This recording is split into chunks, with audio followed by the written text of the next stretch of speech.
The giant cowboy had one hand on the frozen reins and the other reaching toward a woman buried beneath the snow. When he spotted the clean knife cut that said the blizzard wasn't the only thing trying to bury her, a mile marker leaned crooked beneath fresh snow as the wind erased every track behind him. Clayton Reeves could have turned back and saved the last of his cattle, but the silent horse beneath him refused to take another step. The woman he pulled from the drift was barely conscious. Yet when she felt the silver seal hidden inside her coat, she gripped it before reaching for his hand. Neither of them spoke the truth that first night. One feared whoever was still searching the mountain. The other quietly wondered why a wrecked carriage carried no driver, no luggage, and only one survivor. "Stay with me, and tell me, would you have trusted a stranger in that lonely cabin?" The wind did not roll across Lost Pine Pass that January morning. It struck from every direction at once, lifting snow from the ridges until the mountain seemed to disappear inside its own storm. The trail that usually wound between weathered pines had vanished beneath white drifts. Fence posts were only dark stumps. Even the sky had become another layer of snow. Clayton Reeves leaned lower over his saddle. His coat had turned stiff with frost. Ice clung to his beard. The leather reins burned against his gloves each time the gelding fought another gust. "Easy, Ranger," he muttered. The horse pushed ahead another dozen yards before stopping so suddenly that Clayton nearly slid forward. Ranger's ears locked toward a half-buried mile marker. He snorted once, then refused another step. Clayton trusted horses more than weather. If Ranger stopped, there was a reason. He swung down into snow that reached almost to his knees. The cold bit through his boots immediately. Every breath scraped his throat like dry sand. At first he saw nothing, only broken white. Then a patch of dark blue appeared beneath drifting snow. A carriage sleigh. One runner had snapped clean away. The side panel had splintered against a granite outcrop. Leather traces hung loose behind the dead team, but something caught Clayton's eye before he reached them. The reins. He brushed away packed snow and lifted one strap. The leather hadn't torn. It had been cut. One clean slice. His eyes narrowed. No animal had done that. He glanced around the empty pass. Wind erased tracks almost as fast as they formed, but whoever had left this place had not been fighting only the storm. A few yards beyond the sleigh, a torn blanket rose and fell beneath the drifting snow. Clayton hurried forward. Only a hand remained uncovered. A woman's hand. He dropped to one knee and began digging with both arms, throwing heavy snow behind him until he uncovered a shoulder, then dark curls frozen against a pale brown cheek. Her coat was soaked. One boot had disappeared. Ice covered the edge of her sleeve. For one terrible moment, he thought he was too late. He removed one glove and pressed two fingers beneath her jaw. Nothing. He shifted slightly. There, a faint pulse, so weak he almost missed it. "Hang on," he whispered. He pulled off his heavy buffalo coat and wrapped it around her before lifting her into his arms. She weighed almost nothing. Not because she was small, but because the cold had taken every bit of strength from her body. The trip to the line shack took nearly an hour. Twice Ranger slipped. Once Clayton nearly fell, carrying her through a drift that reached his thighs. When the old cabin finally appeared between the pines, he thanked God aloud without realizing he had spoken. Inside, the line shack smelled of old pine smoke and lamp oil. Clayton worked without wasting motion. He stacked kindling, struck flint, fed the growing fire until flames filled the small stone hearth. Only then did he return to the woman. Her boots had frozen solid. He cut the laces instead of forcing them free. Her stockings clung to her skin with ice. He turned his head whenever he had to remove soaked outer layers, keeping his movements practical and respectful, replacing every wet garment with dry wool blankets from the narrow bunk. A dented coffee pot held a little melted snow before long. He poured a spoonful of whiskey into the tin cup and touched it gently against her lips. Most spilled away. A few drops disappeared. "That's enough," he said quietly. The storm battered the cabin through the afternoon. By sunset, the fire had warmed the room enough for water to drip from the rafters. Clayton sat beside the doorway, mending a broken harness strap while keeping one eye on the bunk.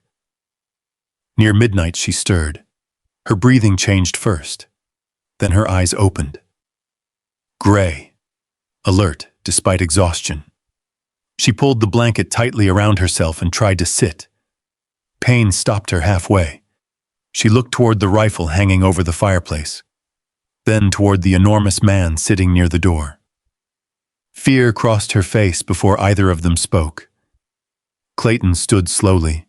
He removed the revolver from his belt. Without a word, he'd placed it on the floor several feet away. Then he stepped backward until his shoulders nearly touched the door. A tin cup rested beside the bed. He pointed toward it. "Water." His voice remained low. Nothing more. She stared another moment before reaching for the cup with shaking hands. After drinking, she swallowed carefully. "Where?" "Lost Pine Pass." Your sleigh was wrecked." She looked down at the blankets wrapped around her. For an instant, confusion flashed across her face. Then she understood enough. "You brought me here." Clayton nodded once. Silence settled between them. The fire cracked softly. Outside, the wind screamed against the walls. "My name is B," she finally said. A slight pause. "B. Collins." She watched him carefully after saying it. Almost waiting, Clayton simply inclined his head. "Clayton Reeves."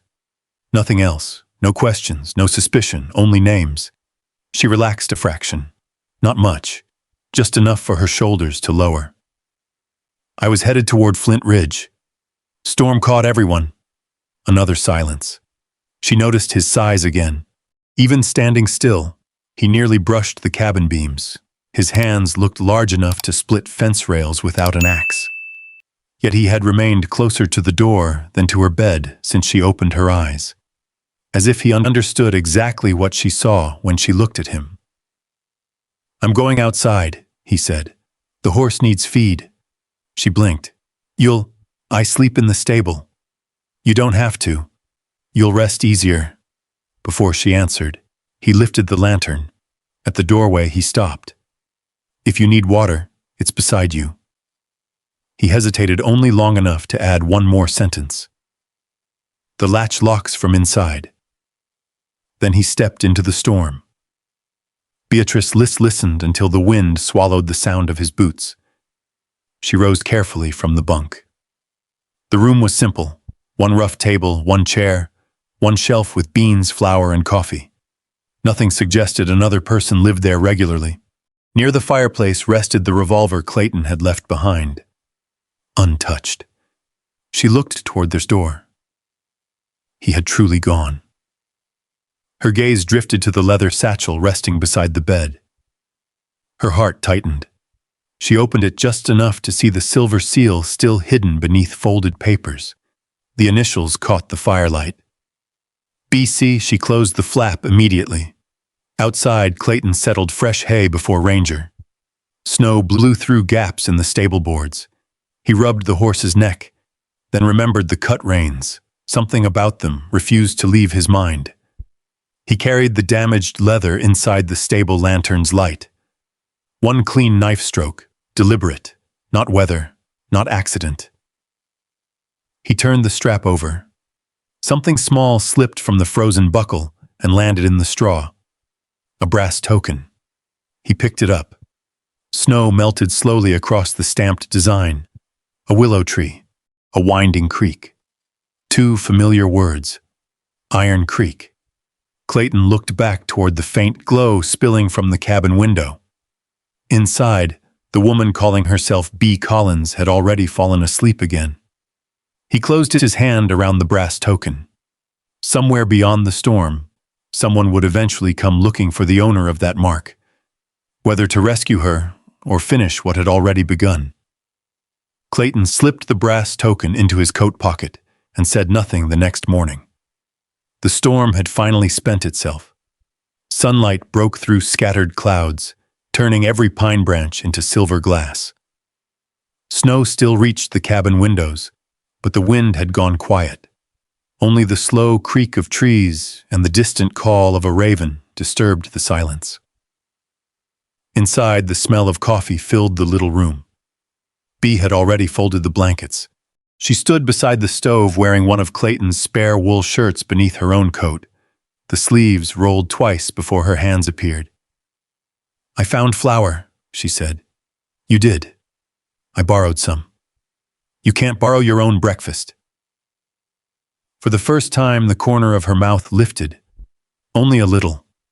Clayton noticed it without staring. She poured hot coffee into 2 dented tin cups. Before taking one herself, she slid his across the table. No words, just the small scrape of metal on old pine boards. He accepted it with a nod. While she ate, her eyes wandered around the cabin. Everything had its place: a harness hanging beside the door, fresh axe marks on the stacked firewood, a receipt from Lewis Pratt's bank tucked beneath a horseshoe nail, a calendar from Blackstone Feed Company still open to January. Nothing wasted, nothing decorative. Only the life of a man who worked alone. After breakfast, Clayton saddled Ranger. "The road should open by noon," he said. "I can walk once we reach Flint Ridge." "You don't have to. I've already taken enough from you." Clayton adjusted the saddle blanket before answering. "You nearly froze to death. That doesn't make your hay free." He looked at her then. "You planning to pay me back?" "If I can." He thought for a moment.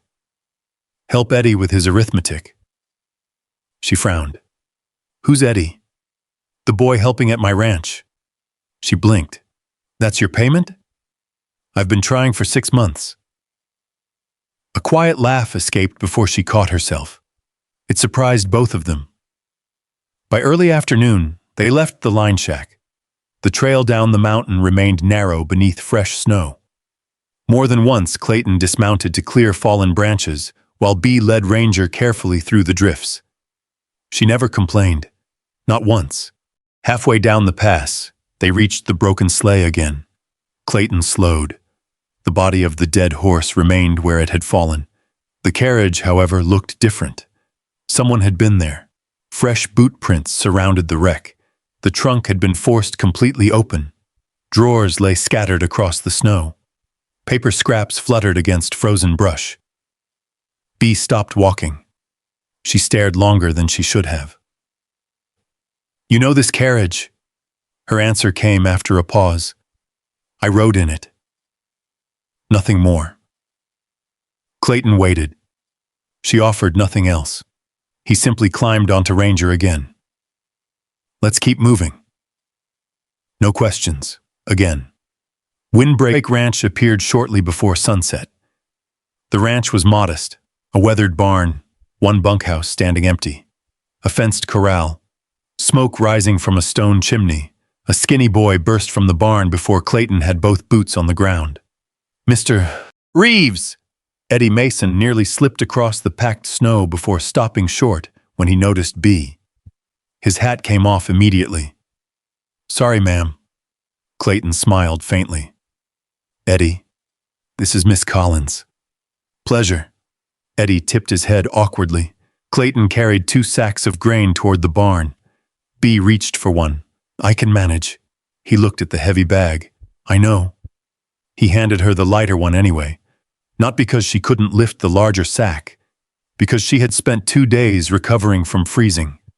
She understood without either of them saying it. That evening, the 3 of them shared stew around the small table. Eddie talked enough for all of them.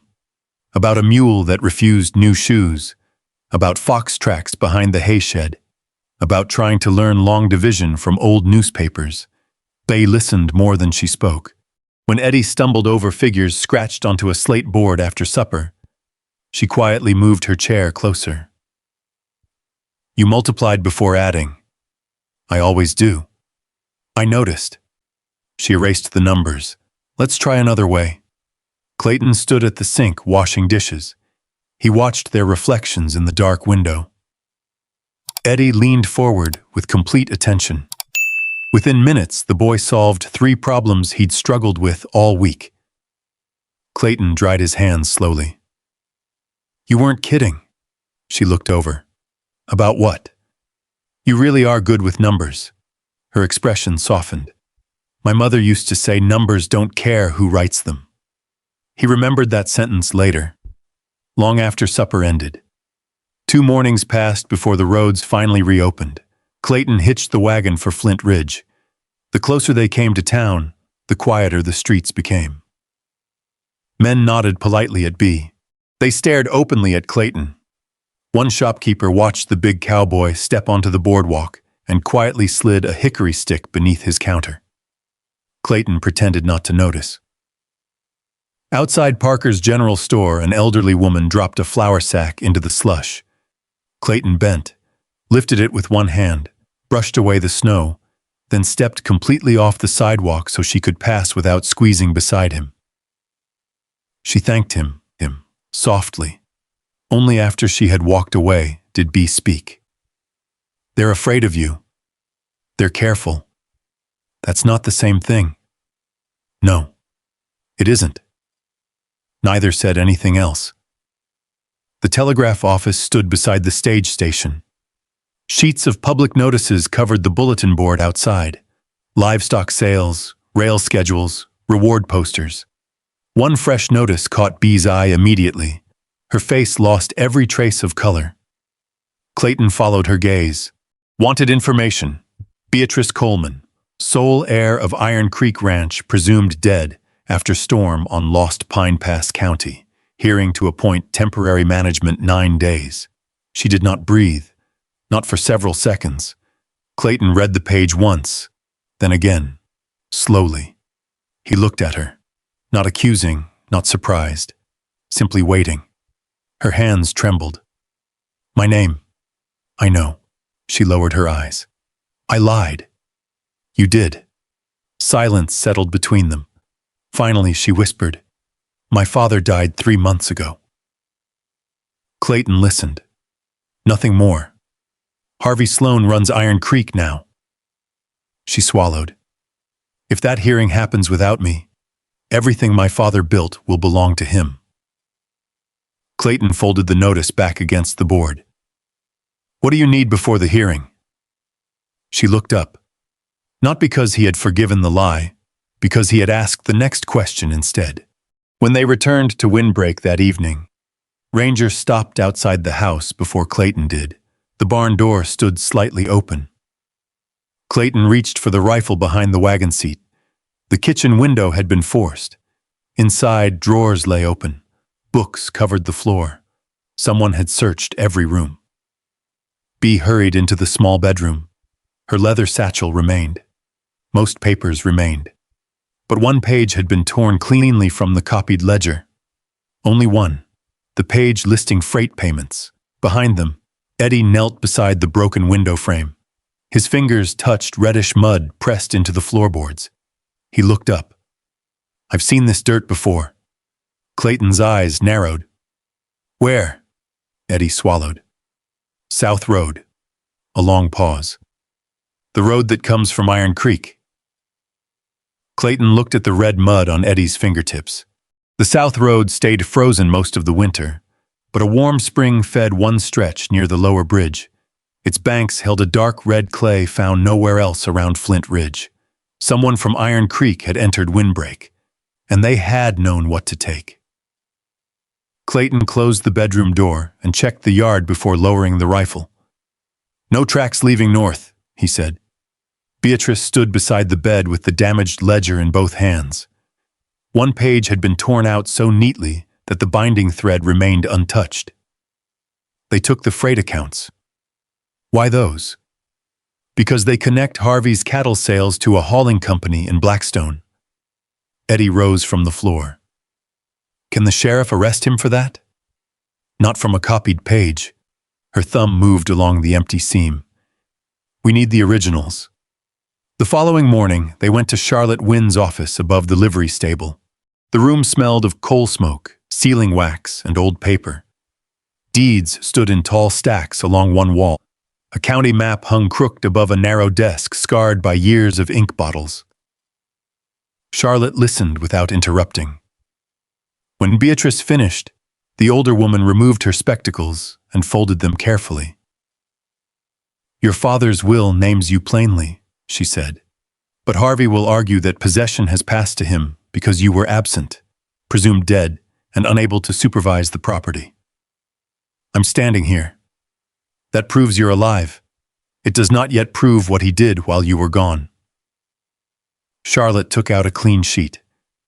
"You need the original brand ledger, the false freight accounts, and someone who saw Harvey order the sales." "Frank Doyle," Beatrice said. Charlotte's eyes lifted. "If he'll speak." "Where is he?" "Old timber camp beyond Cedar Fork." Clayton studied the map. 2 days if the creek ice holds." Charlotte looked at him, then at his shoulders nearly filling the doorway. "Mr. Reeves, a judge may listen less kindly if this begins to look like intimidation." Clayton set his hat on his knee. "Then she speaks." Beatrice turned toward him. He did not look back for approval. He was simply making room. They left before sunrise. The trail to Cedar Fork climbed through lodgepole pine and narrow rock cuts, where the snow remained blue in the shade. Beatrice rode her own mare and refused the lead rope Clayton offered. By midday, the mare began favoring one foot. Beatrice dismounted at once. A shoe had loosened. Clayton held the reins while she cleaned the hoof, checked the nails, and wrapped the edge with rawhide from her saddlebag. "You've done that before," he said. "I grew up around horses." "Not in a bookkeeper's chair." She glanced up. "No." He waited. She tightened the knot. "My father believed anyone who kept ranch accounts ought to understand what those numbers cost." Clayton nodded. That answer seemed enough. They reached the abandoned timber camp after dark. The roof of the cookhouse had sagged, but one bunk cabin still held a stove and dry walls. Frank Doyle opened the door with a shotgun in his hands. His beard had gone mostly gray. His eyes moved from Beatrice to Clayton, then back again. "Miss Coleman." Beatrice stepped inside. "I need the truth about Iron Creek." Frank lowered the shotgun slowly. "You'll need more than truth." "I know." He heated coffee while they sat near the stove. For an hour, he laid out what Harvey had done. Cattle sold through a freight outfit owned by Harvey's brother-in-law. Prices entered low in the ranch ledger. The difference kept off the books. Wages delayed. North water shut off to make the summer pasture look spent. He wanted Pratt's bank to call the ranch weak, Frank said. Then he'd buy it through the debt. "The brand book?" Beatrice asked. Frank stared into his cup. "Your father hid it beneath the floorboards in his office. 3rd plank from the north wall." Clayton leaned forward. "Can you testify?" Frank looked toward the dark window. "Harvey ran me off with 6 men watching." Beatrice said nothing. She simply waited.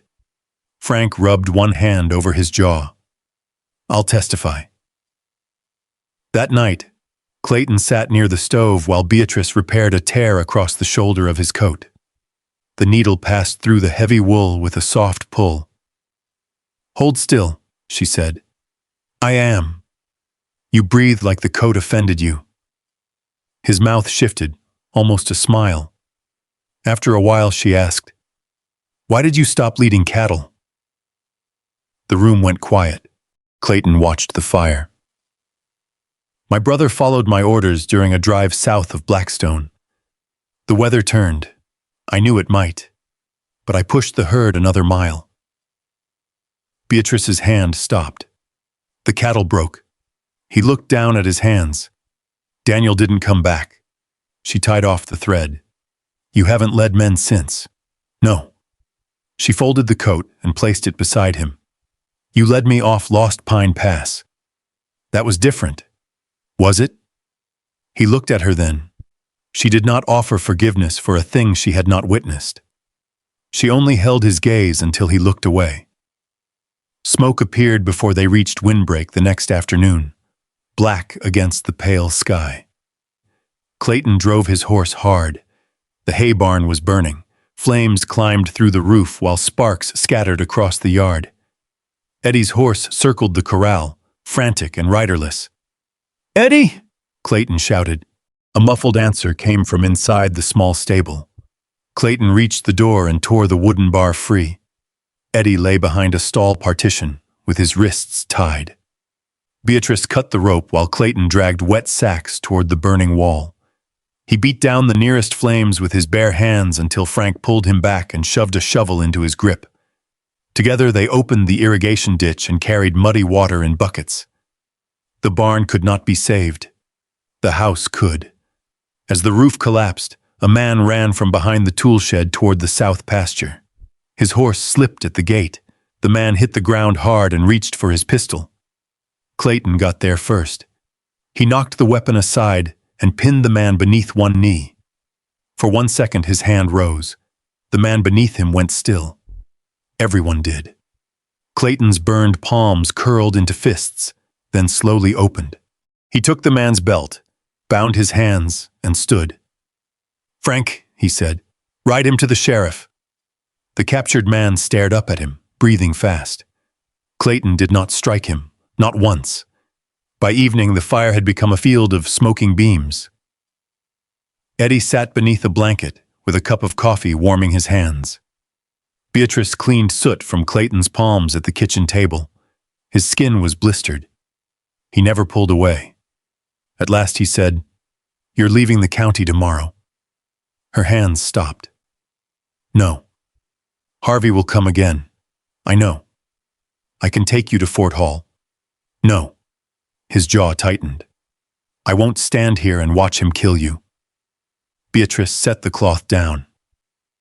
"You saved me from the snow, Clayton." He looked at her. "That does not give you the right to decide what happens to me next." The words settled between them. Outside, a burned board fell with a hollow crack. Clayton stood and walked to the fence. Beatrice followed. He removed his gloves and placed both injured hands flat on the top rail. For a long moment he said nothing. Then his shoulders lowered. "You're right." She had prepared for an argument. His answer left her with none. He turned slightly. "When we go back to Iron Creek, where do you want me?" Beatrice looked at the man Flint Ridge believed could force his way through anything. He stood waiting for permission. "Not in front of me," she said. A gust moved ash across the yard. "Beside me." Clayton nodded once. The next morning, Beatrice buttoned the repaired coat and saddled her mare. They would not enter Iron Creek through the timber line. They would not wait until dark. It was payday. Every ranch hand would be gathered in the main yard, and Harvey Sloan would have to watch the woman he had declared dead ride through the front gate in daylight. The morning came clear and cold. Frost silvered the rails along the south road.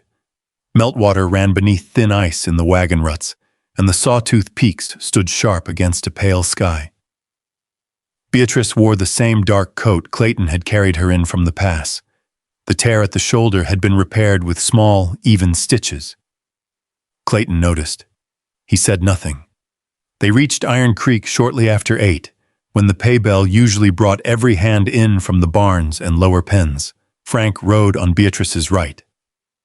Charlotte followed in a small buggy with a leather case of papers secured beneath the seat. Clayton kept to Beatrice's left. At the last bend, the Iron Creek gate came into view. The ranch spread across the valley beyond it. Stone house, long bunkhouses, 2 barns painted red years ago and weathered almost brown. Smoke rose from the forge. Horses stood tied along the rail. Men had gathered near the payroll table. Conversation faded as Beatrice rode through the gate. One man removed his hat. Another stared as if the snow itself had brought back the dead. Clayton felt every eye move toward him. He shortened his reins and let his horse fall half a length behind. This was not his return. Beatrice rode into the middle of the yard and stopped. "Mr. Harris," she called. An older rider near the bunkhouse straightened. "You are owed 3 weeks." Her gaze shifted.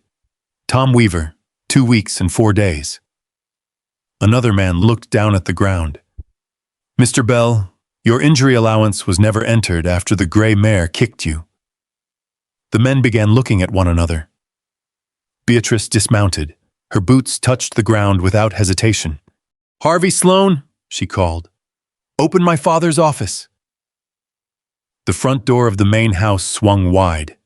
Harvey stepped onto the porch wearing a black wool coat and polished boots. Two men stood behind him. His expression barely changed. "Miss Coleman, you reported me dead. I reported you missing after a wreck. You requested control of my property before anyone found a body." A few men shifted near the payroll table. Harvey descended one step. "You have been through an ordeal. No one disputes that." "I do." He gave a patient smile meant for the crowd. "I have papers from Dr. Wilkes stating that you are exhausted, confused, and unfit to manage a ranch of this size." Charlotte climbed down from the buggy. "Dr. Wilkes has never examined her." Harvey ignored her. His eyes moved toward Clayton. "And she arrives under the influence of a man known throughout Flint Ridge for violence." The yard changed. Men looked at Clayton's height, his shoulders, the scar along his jaw. Harvey had chosen his ground well. Clayton unbuckled his gun belt. Slowly. He placed it across the top of the water barrel. Then he stepped back until there was open ground between himself and Beatrice. No threat, no argument, nothing Harvey could use. Beatrice watched him for one brief moment. Then she turned toward the ranch hands. "Last October, Iron Creek shipped 847 head through Blackstone." Harvey's smile faded. "The main ledger records 612, she continued. "The freight company charged us for 14 cars. We used 11. A man near the forge folded his arms. The north pasture did not fail from drought. The gate valve was closed at the upper channel." Harvey stepped off the porch. "You have no ledger." Frank dismounted. "I watched you order those sales." The yard went still again. Charlotte opened her leather case and removed signed statements. Harvey looked from Frank to the papers, then toward the office window. Beatrice crossed the yard. No one stopped her. Inside, the office smelled of dust, tobacco, and the cedar oil her father had used on the desk. His chair remained behind it. She did not look at the chair. Not yet. She went to the north wall, counted 3 floorboards, and knelt. Clayton stayed outside the doorway. Beatrice worked the blade of a letter opener into the seam. The plank lifted. Beneath it lay a wrapped ledger. She carried it into the yard. Harvey's face had gone hard. Beatrice opened the book to the final months of her father's life. Here is the original brand count. She turned another page. And here is my father's signature. Charlotte placed one of Harvey's transfer papers beside it. The difference was plain. The loop of the J, the angle of the final stroke. Copied, but not exact. A murmur moved through the men. Harvey looked toward the west corral. His right hand lifted slightly. One of his men moved. Clayton saw it. So did Eddie, who had ridden in behind Charlotte and remained near the gate. The man reached the cattle pen. A shot cracked into the air. The herd exploded. Wood splintered as the gate swung open. Hundreds of cattle surged into the yard. Men shouted. Horses reared. The payroll table overturned. Clayton grabbed no weapon. He climbed onto the water trough and raised his voice. "West Riders, open the lower pasture." The command rolled across the yard. "2 men clear the wagons. Everyone else hold the north fence." For 1 second, no one moved. Then Frank shouted, "You heard him!" The ranch hands broke into teams. Clayton caught the bridle of a panicked horse and turned it toward open ground. He did not pull against the herd. He read its movement, watching where the led animals searched for space. "Give them a road," he called. Beatrice had already mounted. She rode hard toward the irrigation channel. The upper gate stood jammed with a locking pin. She drew the small hammer from the saddle pouch and struck once. Nothing. Behind her, the ground shook. She struck again. The pin moved. On the third blow, it broke free. Water rushed through the wooden channel and spread across the low strip before the house.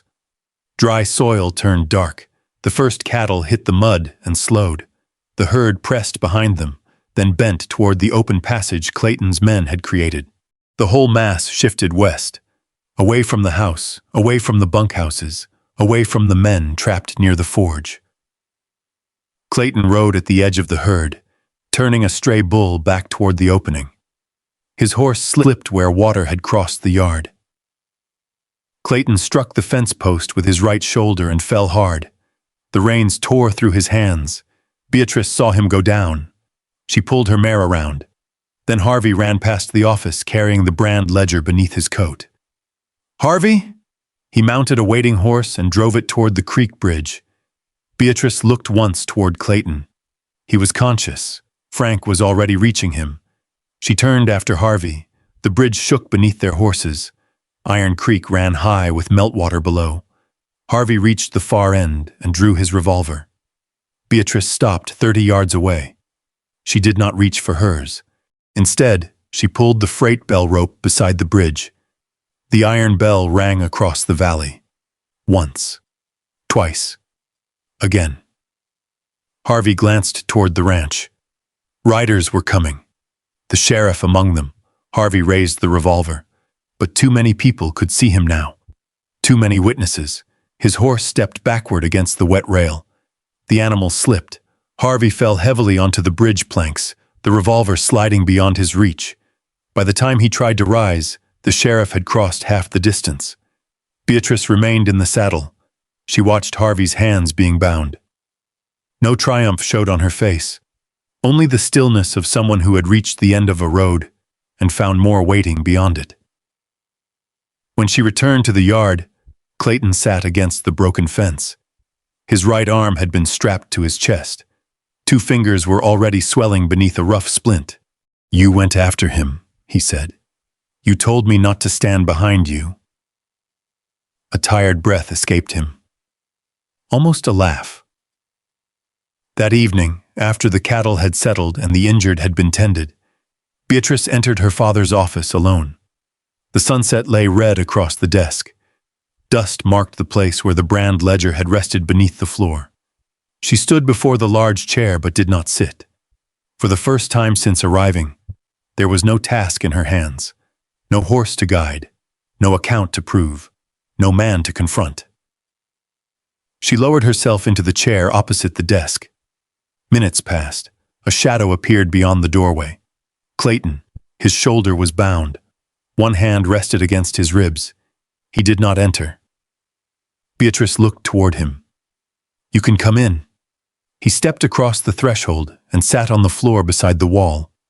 Not in her father's chair, not beside the desk. On the floor, where his height no longer filled the room.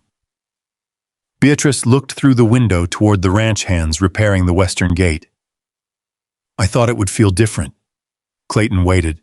Coming back, he looked at the empty chair. "Land can open a door." His voice was quiet.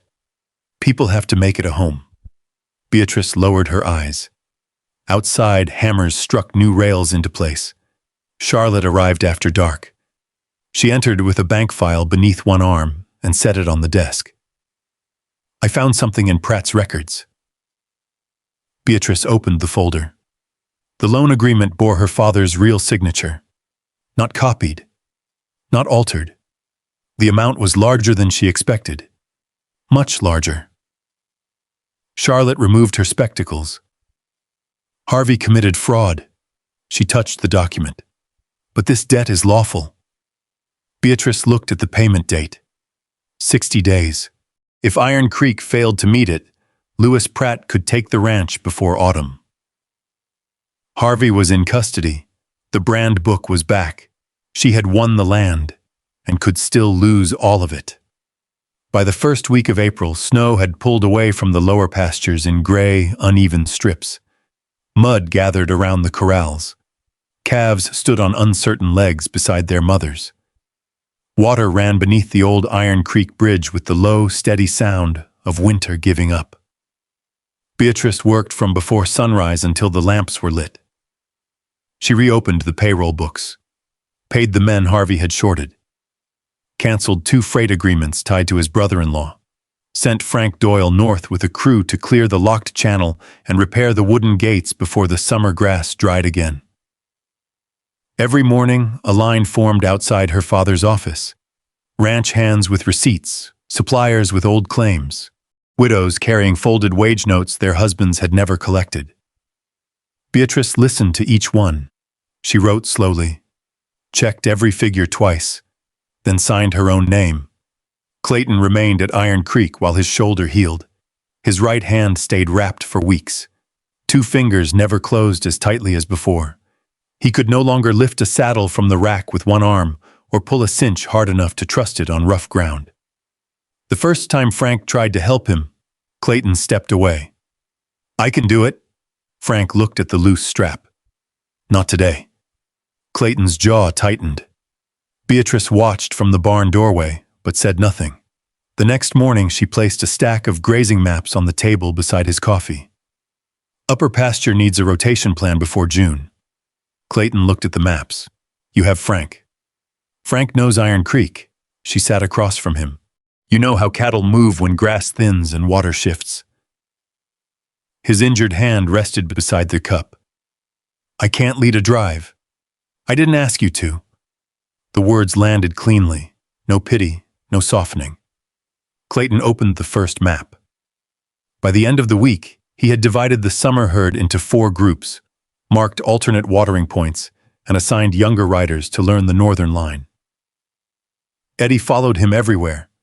Clayton taught the boy to read the wind off the ridge, to watch a cow's ears before she turned, and to never stand where a frightened horse had only one direction to escape. He taught without shouting. When Eddie made a mistake, Clayton corrected the position of his feet and asked him to try again.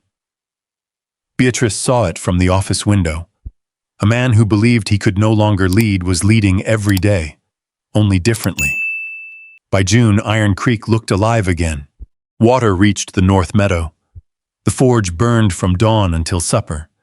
Fresh boards replaced the rails broken during the stampede. But the banknote remained in the top drawer of Beatrice's desk. 60 days had become 30, then 18. Lewis Pratt arrived on a warm Tuesday carrying his ledger and a silver watch. He sat in her father's chair without asking. Beatrice noticed. Clayton did too. Pratt opened the account. "The first payment is due August 1st. I can read the date. The amount is not negotiable. We have cattle ready for sale. Not enough to cover the note and winter feed." His eyes moved toward Clayton. "Unless other property is offered." Clayton's expression did not change. Beatrice closed the ledger. "We will meet the payment." Pratt checked his watch and left. That evening, Clayton rode to Windbreak alone. He walked through the house after dark, touching nothing. The kitchen table still carried a burn mark from Eddie's first attempt at frying bacon. A broken horseshoe hung above the door. The repaired bedroom window caught the last light from the west. He opened the bank box beneath his bed. Inside lay the Windbreak deed. 3 days later, he placed it on Lewis Pratt's desk. What would it bring? Pratt adjusted his spectacles. Enough to reduce Iron Creek's first payment. "Sell it." The banker looked up. "Miss Coleman knows?" Clayton's silence answered. Pratt leaned back. A man ought to tell a woman before selling his home for her. Clayton folded the deed. "You're paid to count money. That does not mean I fail to count mistakes." Clayton left without replying.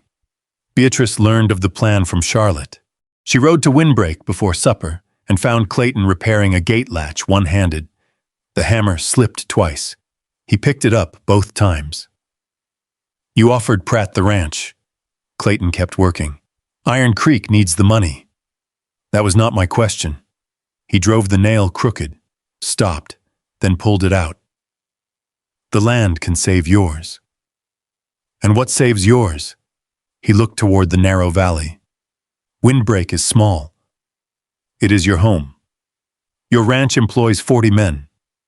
So your life counts less because fewer people depend on it?" His shoulders stiffened. Beatrice dismounted. I did not fight Harvey for the right to make my own choices, so you could make this one for me. Clayton set the hammer down. You'll lose Iron Creek. Then we find another answer. There may not be one. There is always another answer before a man erases himself. He looked at her then. Something hard and tired had settled behind his eyes. People already say I came back with you because I wanted the ranch. People say many things. They see a woman alone with land and a man twice the size of most men standing beside her. Her face changed. Not with fear, with understanding. You think leaving protects me? It removes the question. No. She stepped closer. It removes you. Clayton looked away first. The next morning he packed his saddlebags. A trail outfit was hiring riders to move cattle east toward Nebraska. The work paid well. It also required a man to hold a rope, sleep in rain, and spend weeks in a saddle. His right hand could barely close around a buckle. Still, he packed. Eddie found him in the barn trying to tighten Bess's cinch with his left hand. The strap slipped. Clayton started again. You're going somewhere? Eddie asked. Us. For how long? Clayton did not answer. Eddie stared at the bedroll, then ran for his horse. Beatrice arrived before noon. She entered the barn carrying a leather folder beneath one arm. Clayton did not turn. Eddie talks fast when he's angry. He shouldn't have ridden alone. He shouldn't have needed to. Clayton pulled the cinch again. His left hand slipped. Beatrice took the strap from him, not to fasten it. She let it fall. Then she opened the folder on the workbench. Inside were maps, freight estimates, and a new agreement written in Charlotte Wynn's careful hand. Iron Creek has summer grass and cattle, Beatrice said. Windbreak has winter water and the shortest trail to Blackstone Station. Clayton looked down at the map. She pointed to the old branch channel crossing his north field. Harvey kept paying freight on the southern road because his family owned the hauling company. This route cuts 12 miles from every drive. Her finger moved to the narrow valley. We winter part of the herd here. Use Iron Creek hay. Drive them through Windbreak in August. Sell under one contract. Clayton read the figures. The channel needs work. Frank already measured the grade. The bridge won't carry loaded wagons. Eddie found timber at the old mill. He looked at her. She met his eyes. If we join the routes, we can make the first payment. And if the cattle lose weight, we delay the west pasture sale. If the creek runs low, we open the upper gate 2 weeks earlier. He searched the page for the weakness. Beatrice waited. At last he said, You planned all this. I counted it. His eyes settled on the final page. 2 signature lines. Iron Creek Ranch. Windbreak Ranch. Not one beneath the other, side by side. I don't need you to sell your home to save mine, she said. Her voice lowered. I need a partner who will tell me the truth before he decides to disappear. Clayton rested his damaged hand against the bench. I love you. The words came without preparation. He seemed almost startled by hearing them aloud. Beatrice did not move. Clayton swallowed. I have since the morning you corrected Eddie's arithmetic and looked at my debt like it was a problem, not a shame. His gaze dropped. But I won't have this territory say you kept your ranch because a giant cowboy took hold of it. Beatrice reached for the pencil. She placed it in his left hand. That is why I am asking you to sign. He looked at the pencil, then at her. I saw who you were before I knew what people called you, she said. On Lost Pine Pass there was no crowd, no ranch, no money waiting at the bottom of the mountain. Her fingers remained lightly over his. You carried a stranger because she was alive. Clayton's breathing changed. Barely, but she felt it. What I choose is not your size, she continued. It is the way you know when to use your strength and when to step back. He signed slowly with his left hand. The letters leaned unevenly. Clayton Reeves. Beatrice signed beside him. Beatrice Coleman. Weeks later, they stood at the fence where Windbreak Pasture met the northern line of Iron Creek. New water moved through the repaired channel. The grass on both sides had begun to green. Clayton held the partnership agreement beneath one arm. Beatrice rested both hands on the top rail. Cattle cross here in August, she said. They will. The first group before sunrise. He nodded. Neither moved. Finally, Clayton said, Do you want this agreement to join only the 2 pieces of land? She turned toward him. Or both our lives? The wind moved through the cottonwoods along the creek. Beatrice looked at the man who had once slept in a freezing stable so she could lock a cabin door, then at the hand that no longer closed properly.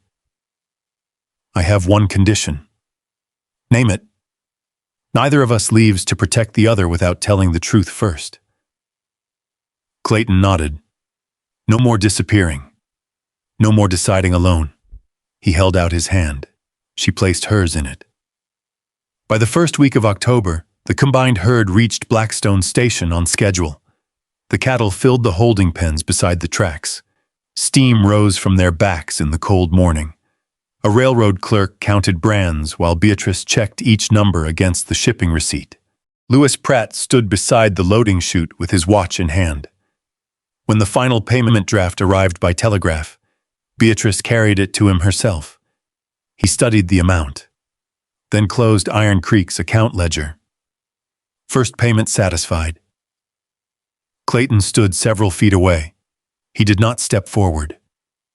Beatrice looked at him across the noise of cattle and iron wheels. He tipped his hat. That was all. Eddie became Clayton's official apprentice before winter.